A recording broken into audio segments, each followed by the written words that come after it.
Hello everyone, সবাইকে অসংখ্য ধন্যবাদ জানিয়ে দুরন্ত পথ ফেসবুক পেজ থেকে সবাইকে আবারও অভিনন্দন। আজকে এমন একজন মানুষের সঙ্গে কথা বলবো, প্রত্যেকটা খেলা তিনি বিচার বিশ্লেষণ করে দেখেন এবং ফুটবলের খুদে বিশ্লেষক। তিনি অসাধারণ কিছু কথা আপনাদের মাঝে শেয়ার করবেন।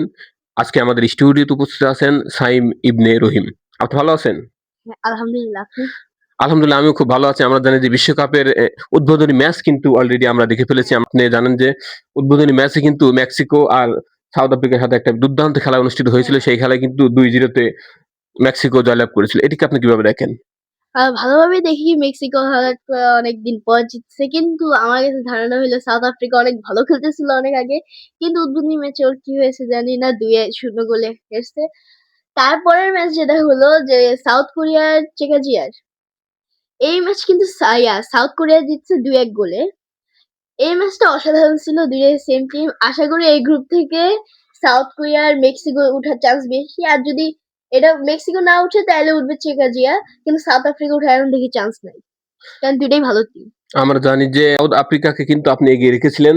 আসলে তারা যে ভালো একটা পারফরম্যান্স দিতে পারল না, এটিকে আপনি কিভাবে দেখেন? খুবই হতাশাজনক। কারণ সবাই আশা করছিল যে সাউথ আফ্রিকা ১৬ বছর পর বিশ্বকাপে আসে এবার ওয়ার্ল্ড কাপও দিতে পারে বা সেমিফাইনাল পর্যন্ত যেতে পারবে। কিন্তু এখন দেখি ১ম ম্যাচে হারে। কিন্তু দেখা যাক, যেমন আর্জেন্টিনা গতবার ১ম ম্যাচ হেরেই কিন্তু ওয়ার্ল্ড কাপ জিতছিল। দেখা যাক সাউথ আফ্রিকা এটা নিয়ে কি করে। আমরা জানি যে প্রত্যেকটা বার কিন্তু ফ্রান্স দুর্দান্ত খেলে থাকেন। আসলে ফ্রান্সকে আপনি কোন জায়গায় দেখতে চান? এটা যদি দর্শকদের বলতেন। হ্যাঁ, ফ্রান্স এবার বিশ্বকাপ জিতার যোগ্য আছে, কারণ লাস্ট ওরা ২০১৮ সালে জিতছিল, এর আগে ১৯৯৮ সালে। এটা যদি আমরা দেখি যে ২০১৮ সালে ওরা কিন্তু ওয়ার্ল্ড চ্যাম্পিয়ন হয়েছে, ওদের স্ট্রাইকার ভালো ছিল। ২০২২ সালে ওরা রানার আপ হয়েছে। এবার ২৬ সালে ওদের স্কোয়াড অনেক দারুণ। ওদের গোলকিপার আছে মাইগান, তারপর সেন্টার ব্যাকও অসাধারণ। বিশ্বের সেকেন্ড সেরা সেন্টার ব্যাক গ্যাব সালিবা আছে। হুম, হুম। তারপরেও অনেকেই আছে এই টিমে দুর্দান্ত খেলে থাকেন। দুর্দান্ত খেলে থাকে। তারপর ওদের অ্যাটাকিং সবচেয়ে ভালো। বারকোলারা, তারপর ডুয়া আছে, অলিভার জিরুড আছে, এমবাপ্পে তো অসাধারণ খেলছে। কিন্তু এবার মনে হয় না ওদের হবে, কারণ ওদের টিমের মধ্যে অনেক ঝামেলা হইতে পারে। যেমন এমবাপ্পে কিন্তু নিজের মতো চালাইতে পারে বা অন্যরা কিন্তু ওর কথা নাও শুনতে পারে। দেখা যাক ওরা এবার কি করে। আমরা জানি জার্মানি, স্পেন তারা কিন্তু দুর্দান্ত খেলে থাকেন। প্রত্যেকটা বিশ্বকাপে জার্মানি, স্পেনকে কিন্তু আমরা অনেক উচ্চতায় তাদেরকে দেখতে চাই। কিন্তু এবার কতটা ভালো খেলতে পারবেন এই ২ দল? এটিকে আপনি কিভাবে দেখেন?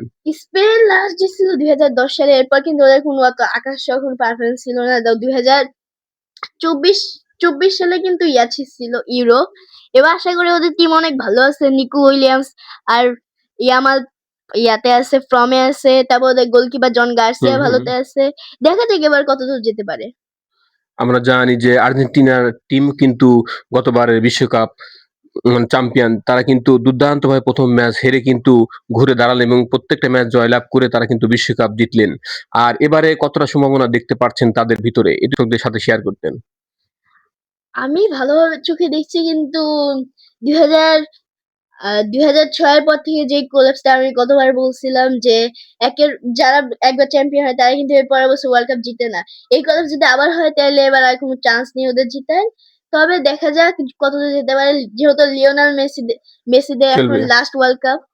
দেখা যাক ওরা জিততে পারে নাকি। কিন্তু এবার জিতা উচিত পর্তুগালের, কারণ পর্তুগালের রোনালদো অনেক বছর ধরে ট্রাই করছে কিন্তু হয়নি। কিন্তু এবার কিন্তু বেস্ট স্কোয়াড ওদেরই। আ সবচেয়ে ব্যয়বহুল স্কোয়াডও ওদের। আপনাকে অসংখ্য ধন্যবাদ। সুপ্রিয় দর্শক, আমরা অনুষ্ঠানের প্রায় শেষ পর্যায়ে চলে এসেছি।